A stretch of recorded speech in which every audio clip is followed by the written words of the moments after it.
بسم الله الرحمن الرحيم.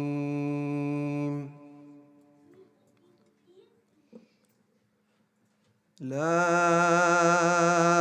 أقسم بيوم القيامة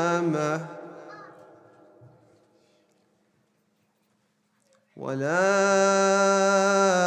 أقسم بالنفس اللوامة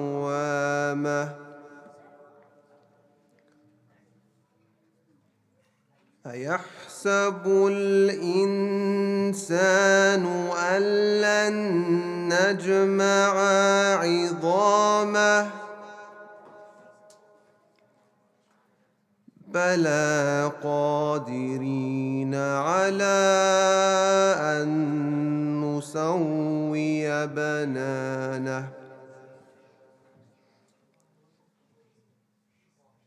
بل يريد الإنسان ليفجر أمامه يسأل أيان يوم القيامة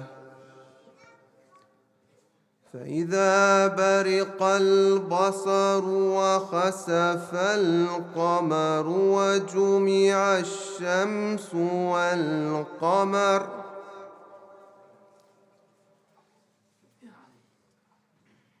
يقول الإنسان يومئذ أين المفر كلا لا وزر إلى ربك يومئذ المستقر ينبأ الإنسان يومئذ بما قدم وأخر بل الإنسان على نفسه بصيرة ولو ألقى معاذيره لا تحرك به لسانك لتعجل به إنا علينا جمعه وقرآنه فإذا قرأناه فاتبع قرآنه ثم إن علينا بيانه كلا بل تحبون العاجلة وتذرون الآخرة وجوه يومئذ ناظرة إلى ربها ناظرة ووجوه يومئذ باسرة تظن أن يفعل بها فاقرة كلا إذا بلغت التراقي وقيل من راق وظن أنه الفراق والتفت الساق بالساق إلى ربك يومئذ المساق فلا صدق ولا صلى ولكن كذب وتولى ثم ذهب إلى أهله يتمطى أولى لك فأولى ثم أولى أولى لك فأولى أيحسب الإنسان أن يترك سدى ألم يكن نطفة من مني يمنى ثم كان علقة فخلق فسوى فجعل منه الزوجين الذكر والأنثى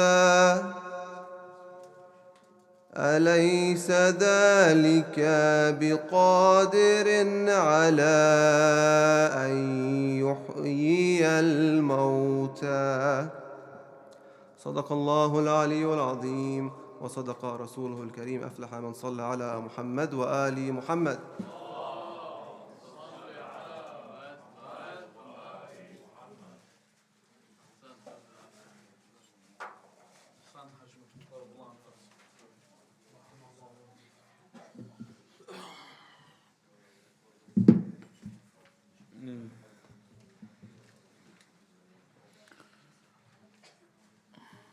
أعوذ بالله السميع العليم من الشيطان الرجيم بفضل الله بسم الله الرحمن الرحيم الحمد لله رب العالمين الحمد لله والحمد حقه كما يستحقه حمدا كثيرا الحمد لله الذي هدانا لهذا وما كنا لنهتدي لولا أن هدانا الله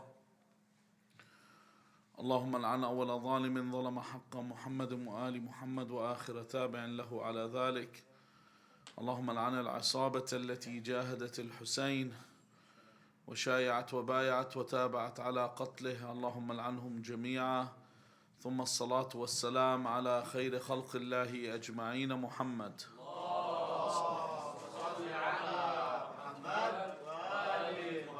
وعلى أهل بيته الطيبين الطاهرين واللعنة الدائمة على أعدائهم أجمعين إلى قيام يوم الدين.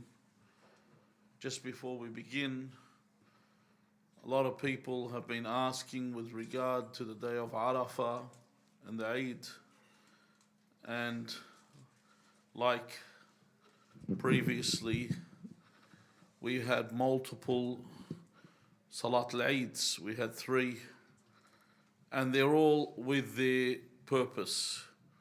As for the ones that celebrated the Eid today, they follow the ruling of what the meteorologists say, and due to that finding, on this finding, they have the Eid as today, and yesterday was the day of Arafah. As for tomorrow, it falls upon the ones that believe in Wahdat al-Ufuq, that believe that any city that shares a night time with you, so all the way from here to almost South America, it's not Morocco, I think it would be, Casablanca or whatever, Marrakesh, whatever, what city, to here, that they sight the moon, and to those that are holding Salat al-Eid tomorrow, follow that ruling. As for the ones that follow, and this is the majority of you, anyone that follows sighting the moon with your naked eye in our region, which is Sydney, Newcastle, all the way to Brisbane, that horizon, or with a telescope. So listen to me carefully, because I don't want someone to message me afterwards. So if you follow naked eye or telescope, which is the majority of you here, your Eid is on Monday. Tomorrow is the day of Arafah for you. Now the question arises, why is it in Hajj we perform as we find the hosts, our friendly hosts, choose the day that any drunkard stumbles out and witnesses the moon and says it's the day of the first of Dhul Hijjah, they just say, all right, that's it, it's done. Why is it we follow that? Because in that situation, our fuqaha, except for one, says that we just follow the system that they have there. And that one that is not the same as everybody else, he allows you to i'dul or go to another marja' with that fatwa. So if you're in Makkah al-Mukarram and you're going to Arafah, the situation's different. As for everybody else living in Sydney, because you are in Sydney right now, and the people that are listening elsewhere, unless you live in Alice Springs or you're on the horizon of Alice Springs, your Eid is on Monday. Tomorrow's the day of Arafah, and there is plenty of A'mal. Sallu ala Muhammad wa ali Muhammad.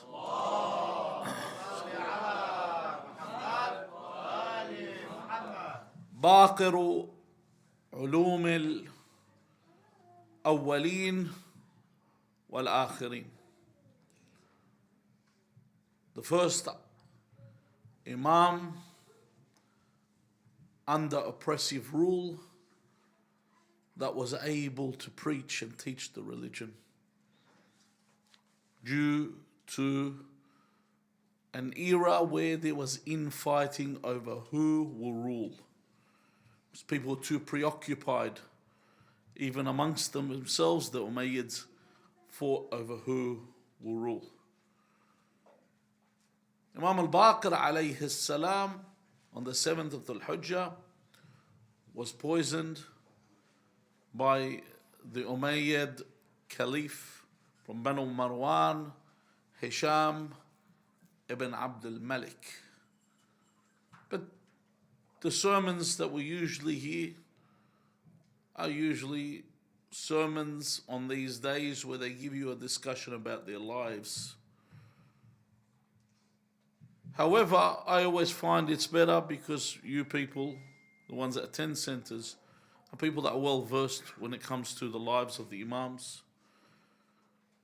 Because you hear all these sermons, we will look at one, a story with regard to the Imam, and secondly, of the mawa'id that Imam Al-Baqir gives to Jabir ibn Yazid al-Ja'fi.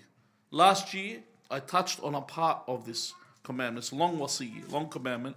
Last year, I spoke about 5 points that he gives in this wasi for Imam Al-Baqir, if anyone wants to go back and check that. This year, I'll be giving another part of the wasi. But let's begin with a story. A story is always nice. Imam Al-Baqir alayhi salam, in this story is an interaction between him and a group of Christians. Not just any Christians, Christian scholars. And they are gathered, they are seated together, awaiting someone. Along comes an elderly man. This elderly man comes. The narration says he has long eyebrows. Okay, really long eyebrows that he has to tie them up with a band, a headband, to keep the eyebrows from his eyes. And he sits amongst them. And Imam Al-Baqir alayhi salam this is Imam's in Damascus. He is leaving the palace of Hisham ibn Abd al-Malik, which is also another story. So when he sees the gathering, Imam Al-Baqir salamullah alayhi joins the gathering with his son Imam Al-Sadiq. And they sit down. This elderly Christian leader looks around and then he looks at them. And he notices that these are not of his general congregation. He says to them, are you from our ummah, from our people, Christian? Or are you from al-millah al-marhuma, which is with regard to Islam? Obviously, he is a dhimmi living in Islamic land, so he's going to respect the Muslims while he is there. You know what I mean? So he says the religion that has mercy upon it. And the Imam says, yes, I'm of those, the Muslims. So when he notices this and says to him, he says, Amin ulama'iha? He says, Amin juhaliha? He says, are you of the scholars of these Muslims? Or are you of the ignorant of the Muslims? Ignorant means the ones that the ones that are unlearned. Not ignorant as in the derogatory sense, someone's ignorant. In the sense that they don't know. These days, sorry, I got an alarm at the wrong time. These days, what happens? These days, every Tom, Dick and Harry, okay, decides to call himself a alim, calls himself a scholar. Whereas the Imam here, when he responds to this question, he says, Lastu min what? Juhaliha. He said, I am not of the ignorant ones. He doesn't say, I am, you want to know who I am? I'll tell you who I am. In this instance, he shows humility. Sometimes the Imam will show who he is. Sometimes he knows in each place how to speak. So this man looks at him and he wants to test him to see what he understands and what he does not. This is important when it comes to the Imam alayhum as-salam showing their status amongst the people, rather than have the people think that the Imam is an ordinary person, as a lot of people find that they see the Imam as just someone ordinary. The Imam wants to show that he excels over everyone in every department. Why? Because he's Hujjatullah ala al-khalq. He's Allah's proof to the world. He's Allah's argument to the world. Therefore, he has to be the best person in every facet, in every way, in every subject or every door of knowledge. He has to excel. He has to be above all. So he says, tell me,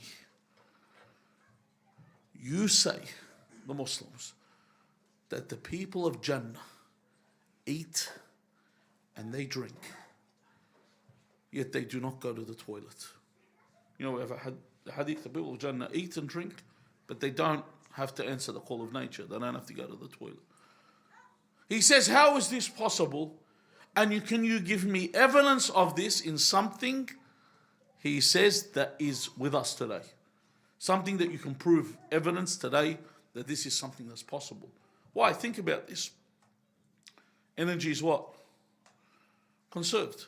We know energy is, that's generally the scientific way of looking. Energy is conservation of energy. All energy does, or all matter does, is move from one form to another. Potential energy turns into kinetic energy, it turns into mechanical energy, it turns into something else, but it's conserved. Now, he's saying you're eating, what happens? When you eat, the food has to go somewhere. It breaks down. The body takes what it wants. Whatever's left is what? It exits the body. So he says, how's this possible in paradise that you eat? And then there's no waste.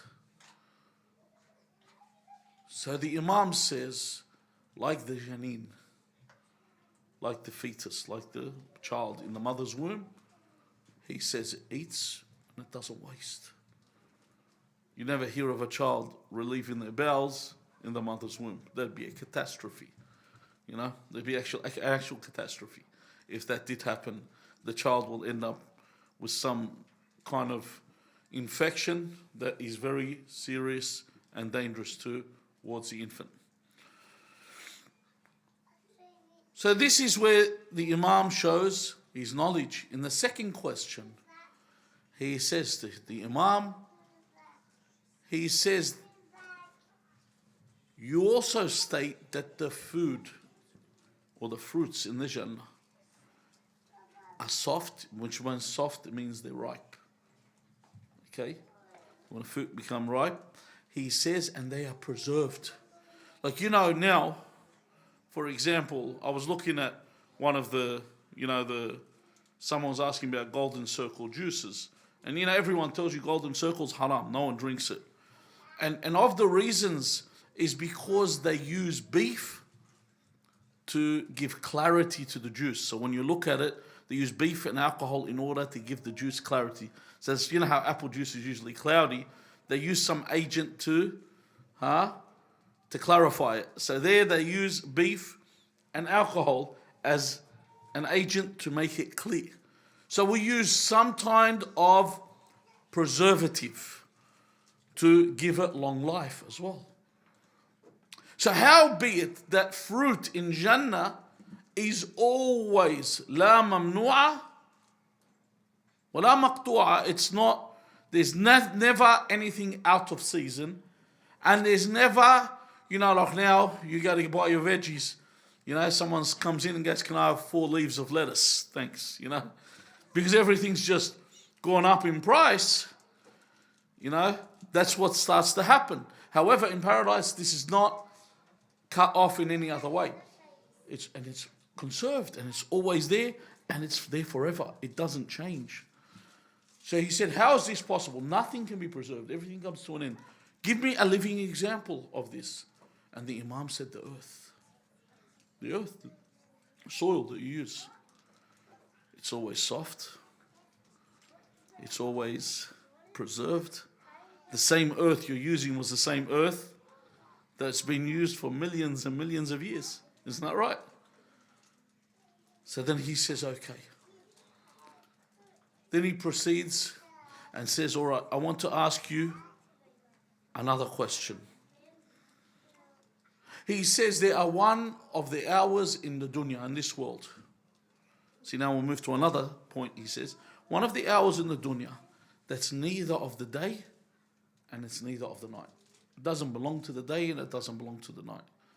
And the Imam says to him, بين الطلوعين, between the dawn and the sunrise. That hour, he says, and he says some things that he says, this is when the ill person settles. And people that have got chronic illness will know this. You're aching all night. As it reaches that point, you settle. When it gets to that point of the penultimate, right to the end, this is where you settle. It's neither an hour of the day and it's neither an hour of the night. Thus, the Imam is Baqir, ulum al-awwalina wal-akhirin. The one that splits or cleaves the knowledge of the firsts that were here until the last. He has the responses for whatever anyone wants. However, let's look at the commandment of the Imam to Jabir ibn Yazid al-Ja'fi. Jabir ibn Yazid al-Ja'fi is one of the close companions of the 5th and the 6th Imam. And he has a lot of narrations that he has presented to us, or narrations of importance to the followers of Ahl al-Bayt, salawatullah salamu alayhim ajma'een. Of the commandments, he says to him, Ya Jabir, he says, استكثر لنفسك من الله قليل الرزق. استكثر لنفسك من الله كثير الرزق. قليل الرزق. In other words, consider if you get a small portion. Some people, they just don't get a portion as big as others. Some people will make in a year what another person will make in a day, or another person will make in a week.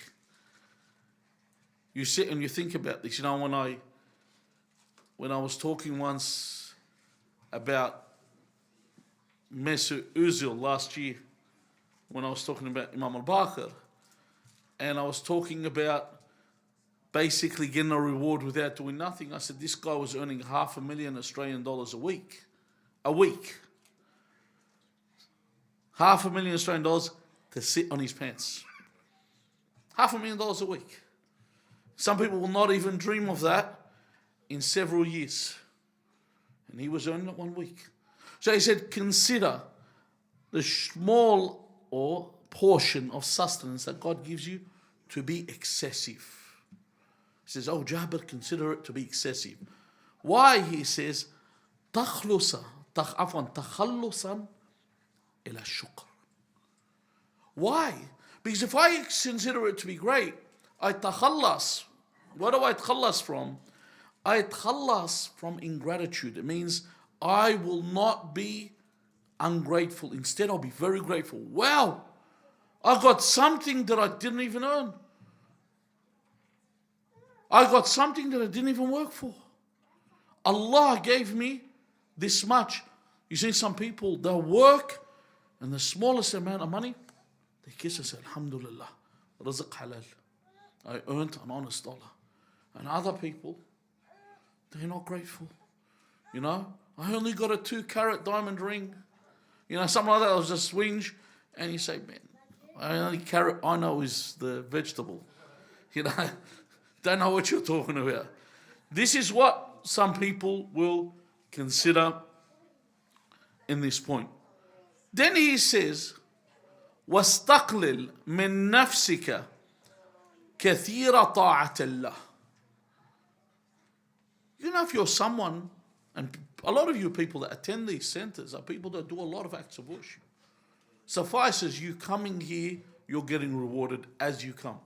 You get, even if you're detoured somewhere to eat, until you get home, you're getting rewarded. You came to the house of Imam Hussein alayhi salam.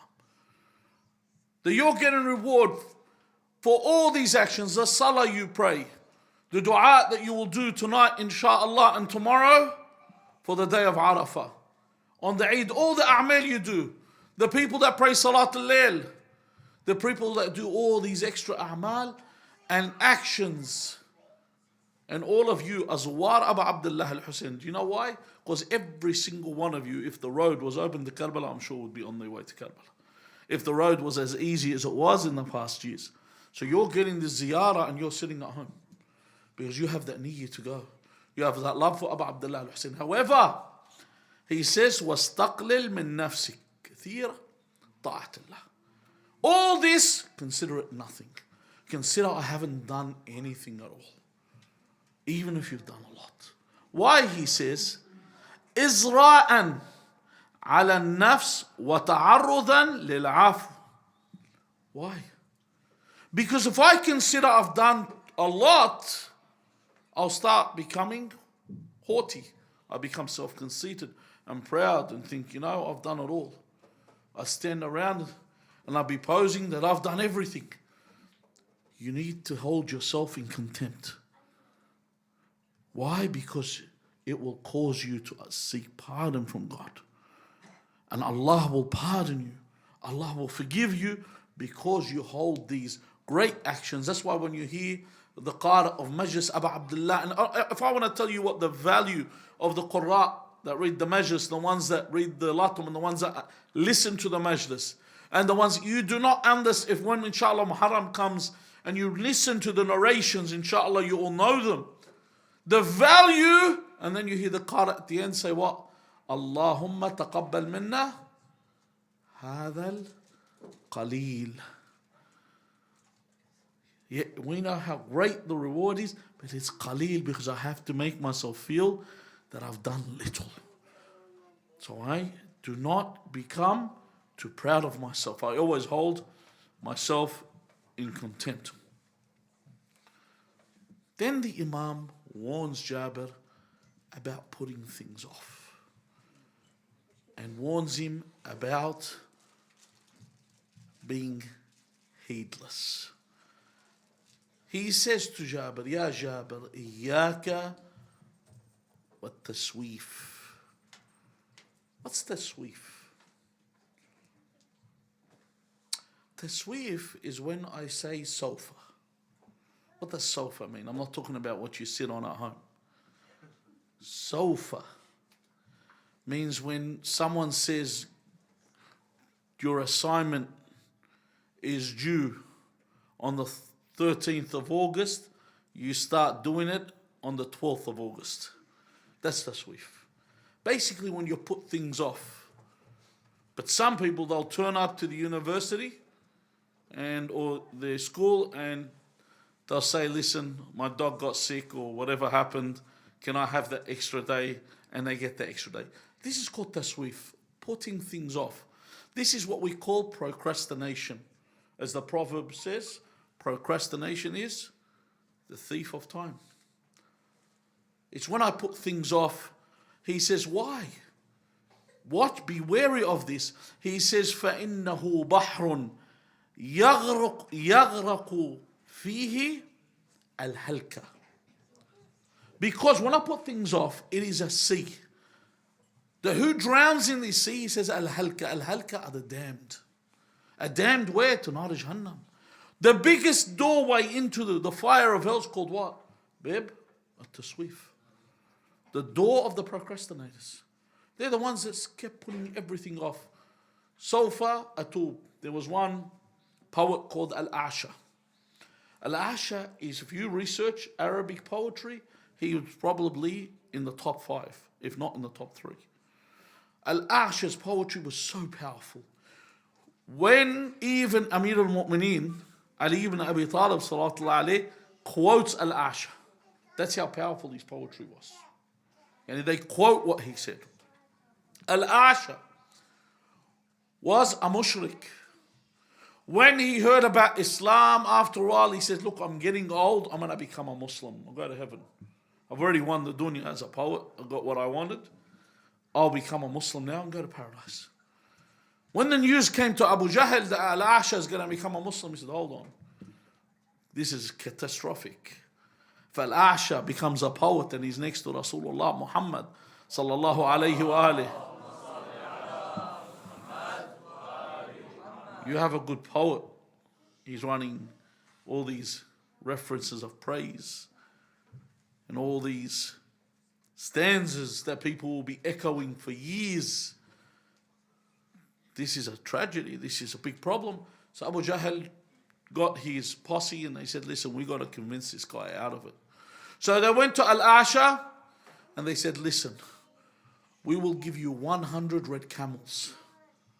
100 red camels, just to give you the red camel, okay, was the elite system of travel. That's like someone telling you, I will give you 100 luxury cars.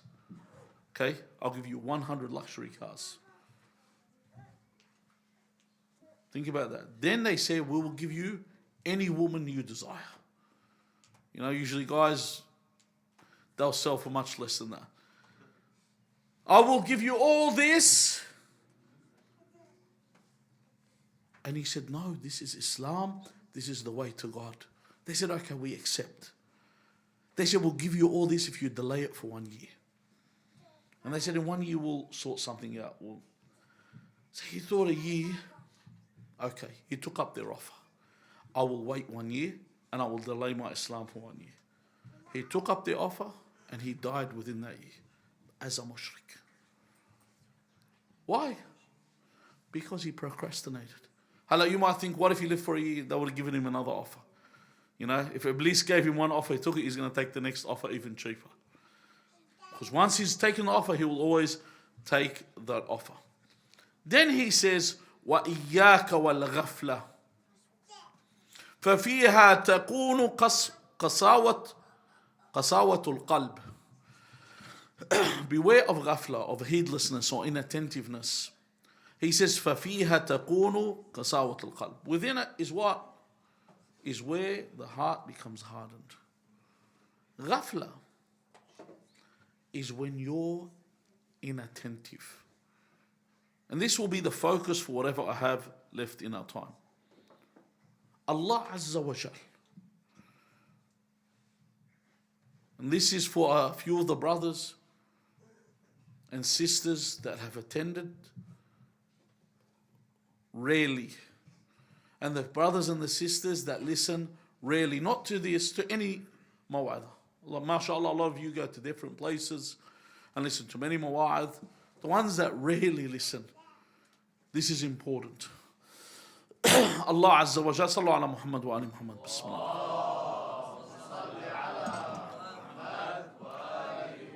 Says in Surah Al-Anbiya, Bismillah ar-Rahman ar-Rahim,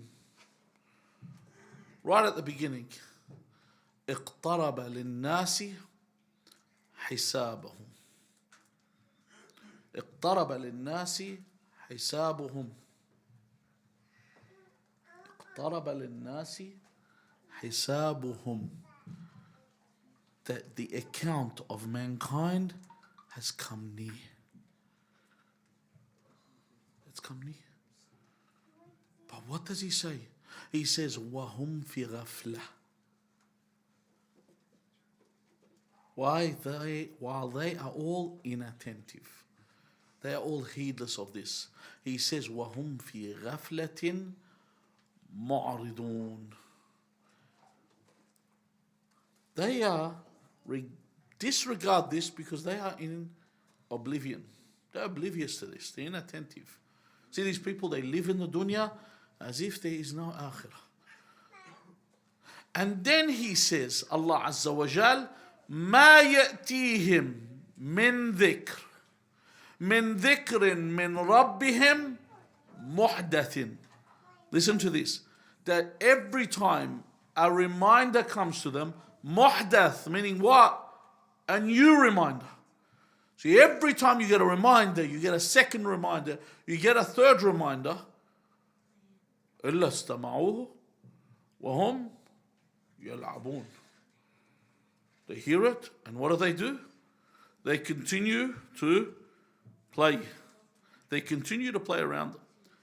You know, sometimes dhikr, people is not, there's several dhikrs, inshallah, if we, within the time, I'll look at some. But I'll tell you something. For example, someone dies. I remember one guy, many years ago, he died from a car accident. A lot of our youth die from car accidents.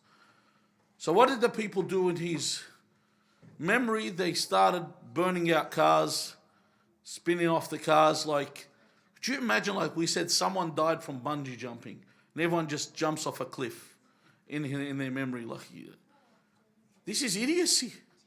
This is lunacy.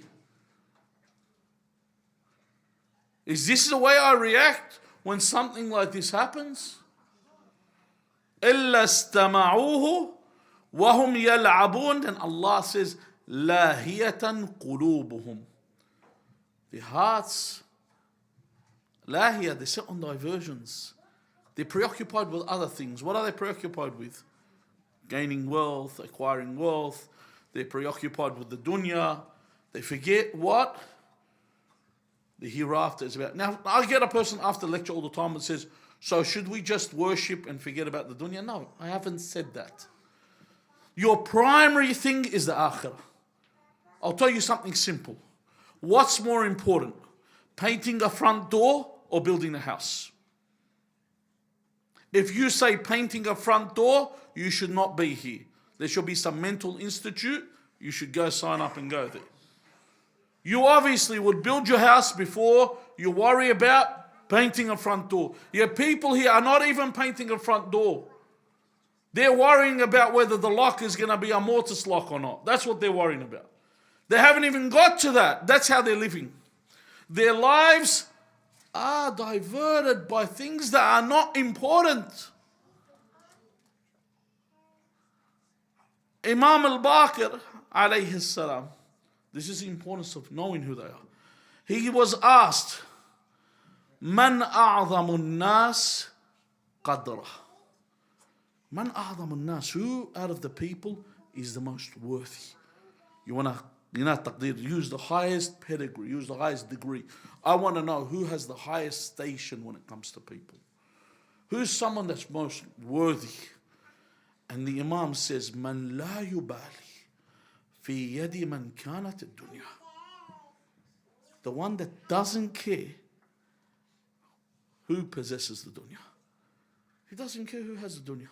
You know, like, you want to get a good example? You see these people that chase money, they look for every way to make $1. You know, Imam Amir al-Mu'mineen Ali ibn Abi Talib alayhi salam, do you know what he says? He says, Ad-dunya jifa. This world is like a corpse. And he says, alaykum as-salam, and the seekers of the dunya are what? He says, kilab, dogs. Who chases a corpse? In another hadith, the Imam says, he says, this dunya of yours is worth less to me than what? Listen to this. Then he says, a bone of a pig in the hand of a leper.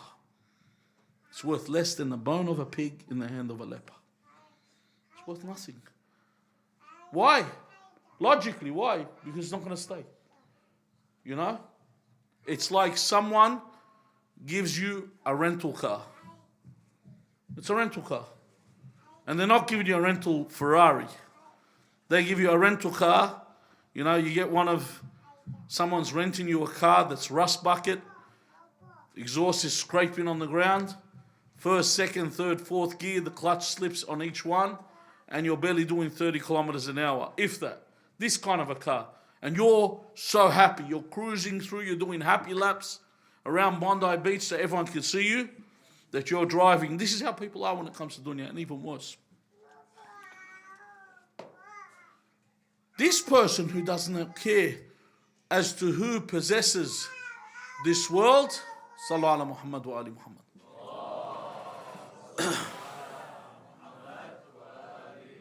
These people do not care in whose possession this world is, are who? They're the people that are the most worthy.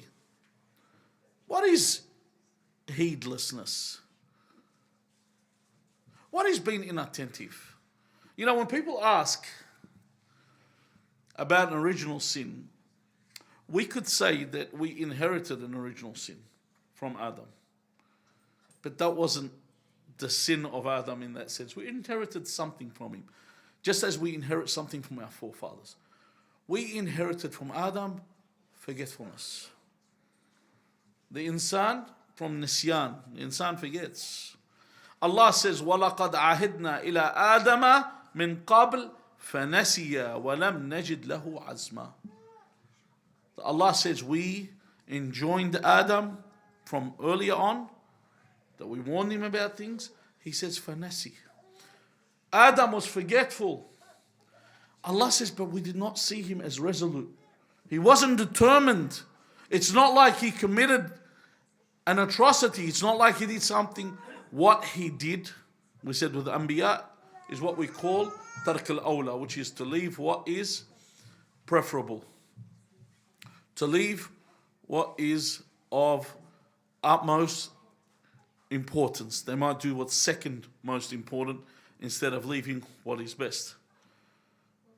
What did Allah enjoin Adam? What did Allah Azza wa Jal warn Adam? He warned him about our manifest enemy. And our first enemy is a manifest enemy. Our open enemy. Who's our open enemy? Shaitan. Shaitan is a great enemy, but he's probably of the least. If I wanted to look at enemies, he's probably of the least enemies. Why? He's a big enemy, but least because the kaid of the shaitan is daif. The guile of the shaitan, his trickery is weak. And he's manifest, he's openly your enemy. Allah says in the Quran, إِنَّ الشَّيْطَانَ لِلْإِنسَانِ عَدُوٌ مُبِينٌ. A manifest enemy, an open enemy. However, we have other enemies. Of them is your nafs al-ammara, your desires. When you're here, subhanallah, your nafs al-ammara is not working as strong. Your nafs al-ammara works proficiently when you're on your own. Your nafs al-ammara works its best when you're all by yourself. You know? It says, I got you here. There's no excuse. We're together. Let's think of some other things that we can get up to. He says, Inna nafsa la ammaratun basu. Most certainly the nafs, this lowly nafs, constantly, la ammara, constantly is commanding you to do what's wrong. This is a bigger enemy. Then there are bigger enemies. Min al-jinnati wal-nas. A bad friend. You know, a lot of people ask, do I need friends? No, you don't need friends. You want friends. But no friends is better than a bad friend. To have no friends is better than having a bad friend. Because a bad friend can cost you your place in paradise. Allah says in the Quran, Ya waylata laytani lam attakhid fulanan khalila. That on the day of judgment they will say, woe unto me, only if I didn't take this person as a friend. I took him as a friend, look where I am. How often do you find people end up in jail by the crew that they're with? People end up dead by the crew that they are with.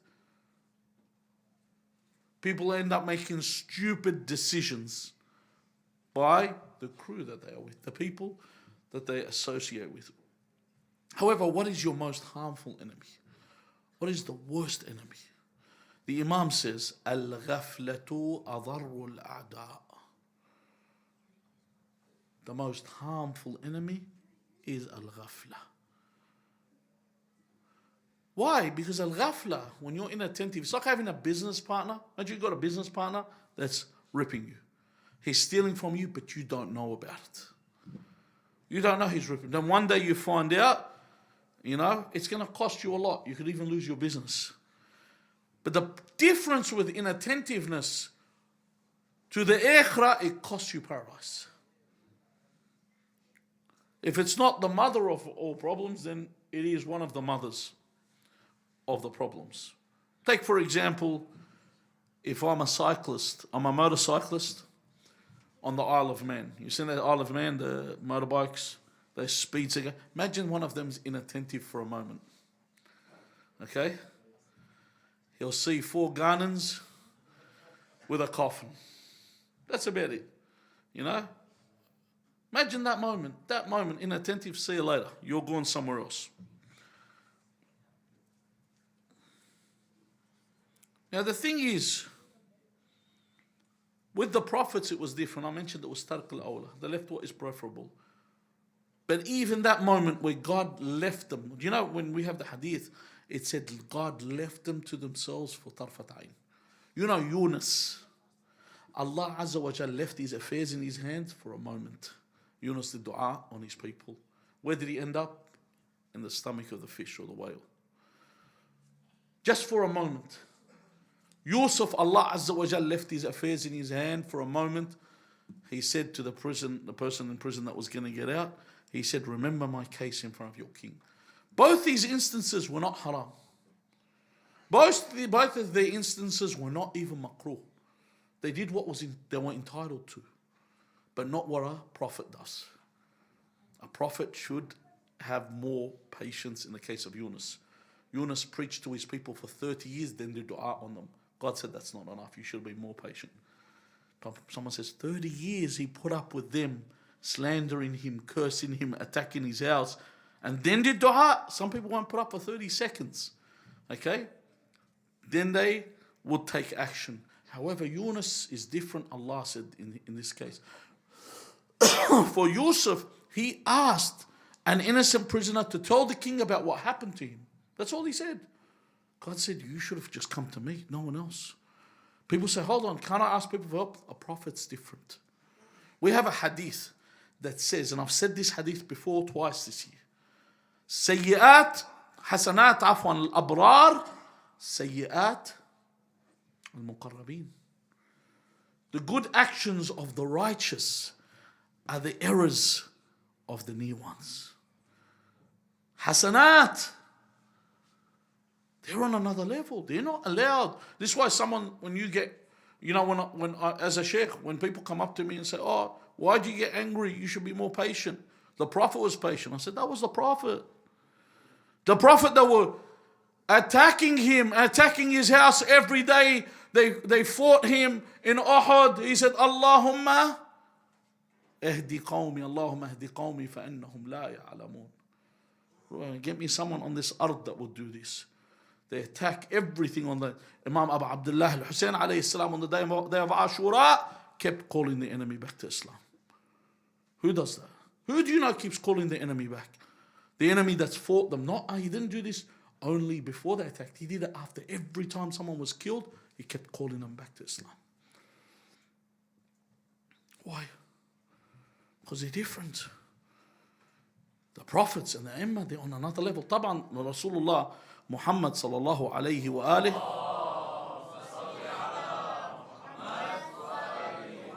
وَالْأَئِمَّةَ الْأَطْهَارِ do not do tark al-awla. They are the epitome of creation. Nothing is above them. Don't think to yourself, not me. I attend centers, I do right. No.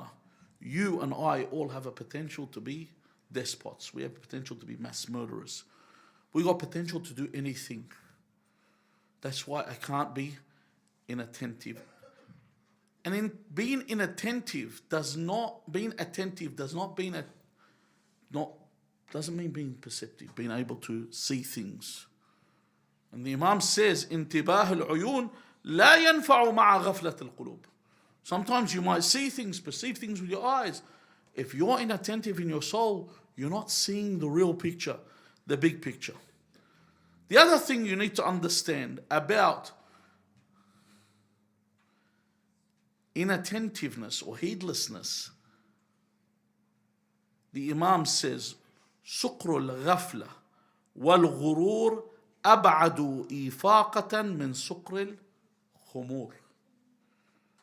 The one that's intoxicated with inattentiveness takes longer to sober than the one that's intoxicated with alcohol. Because they overcome. Have you seen when you show someone, for example, when you're debating with someone, even another religion or someone that's not doing the right thing, and you remind them of the hereafter, you're like you're talking to a brick wall. They won't listen. You show them something, they don't want to listen because they're inattentive. They're heedless of what their akhirah is. The only problem is your awakening might be your death. And this is why death is the ultimate reminder. That's why Amir al-Mu'mineen Ali ibn Abi Talib alayhi salam, this is, I want to become attentive. He says, عَجِبْتُ لِغَافِلٍ وَالْمَوْتُ يَطْلُبُهُ. He said, I'm astonished, I'm amazed, I wonder at someone that's inattentive while death seeks them. You want to know how your life is? Your life is, you know, when someone celebrates their birthday, you're celebrating getting nearer and nearer to your termination. Imagine an hourglass. You flip the hourglass when you're born, and everyone's measurement's different. And the sands are seeping through, and before you know it, it's your time. How can you be inattentive to this? How can you be unaware to an expiry date? That one day it will be all over.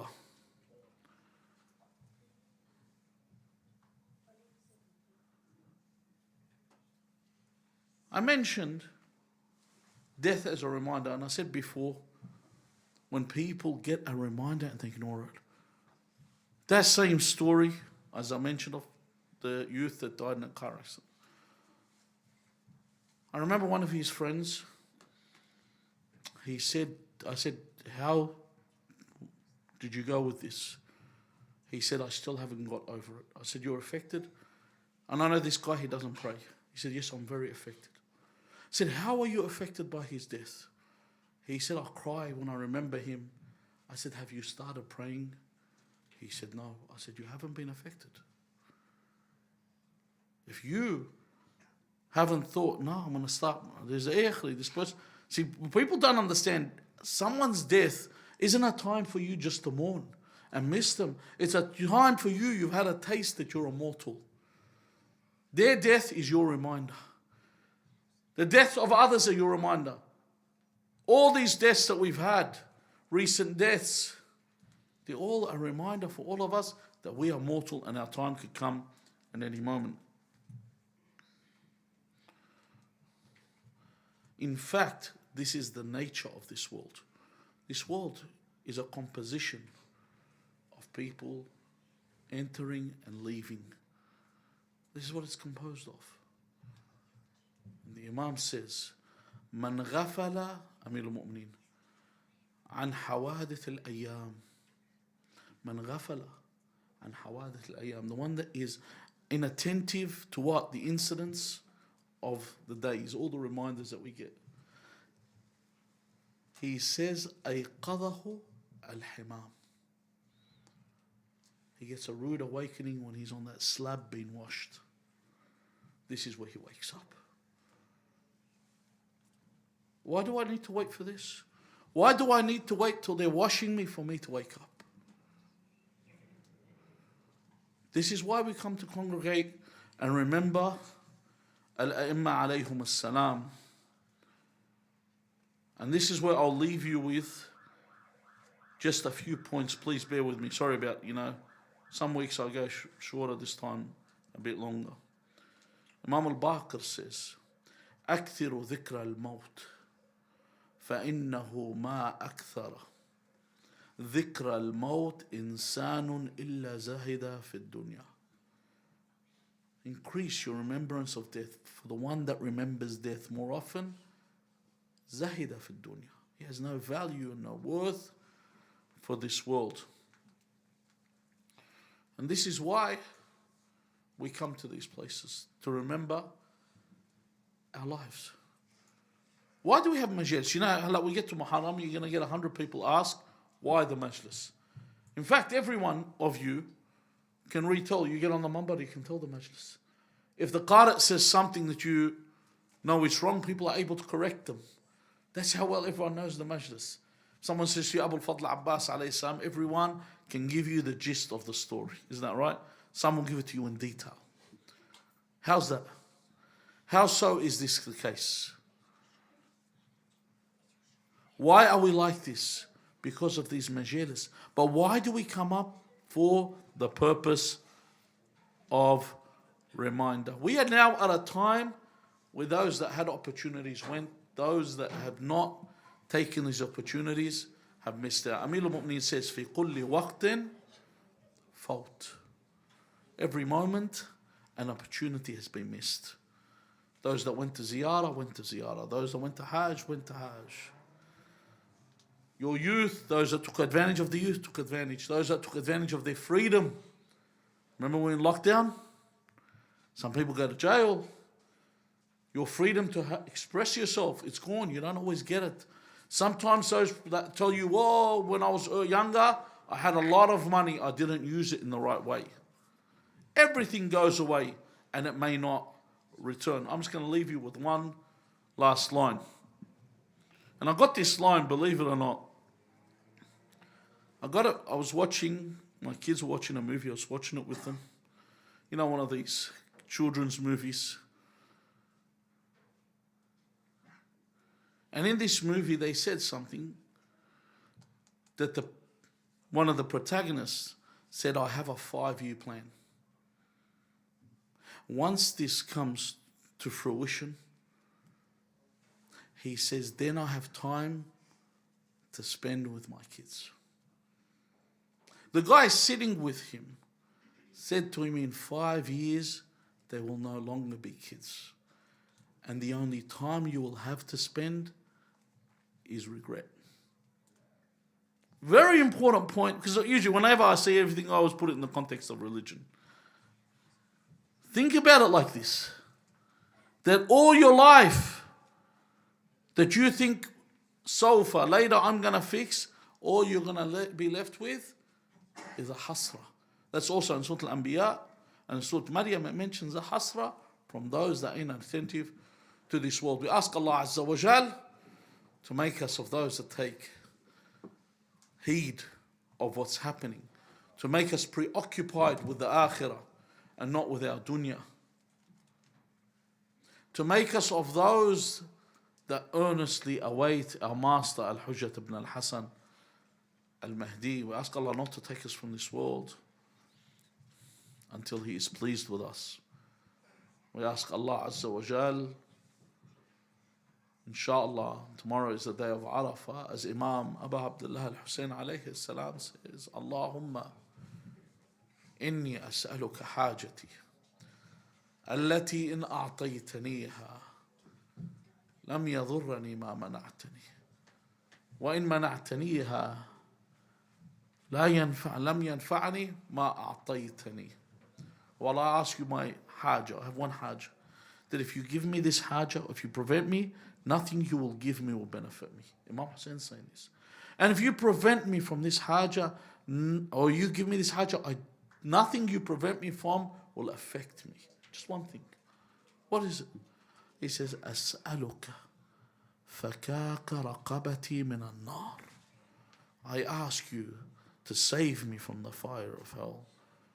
We ask Allah Azza wa Jal بحق Mohammed ibn Ali al-Baqir, the beloved Imam, that Allah grants us opportunity to visit his shrine, inshallah, that will inshallah be built soon, bi'idhnillahi ta'ala, and give us his intercession on the day of judgment.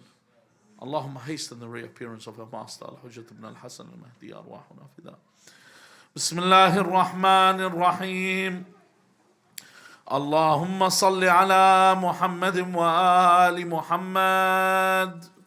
اللهم كن لوليك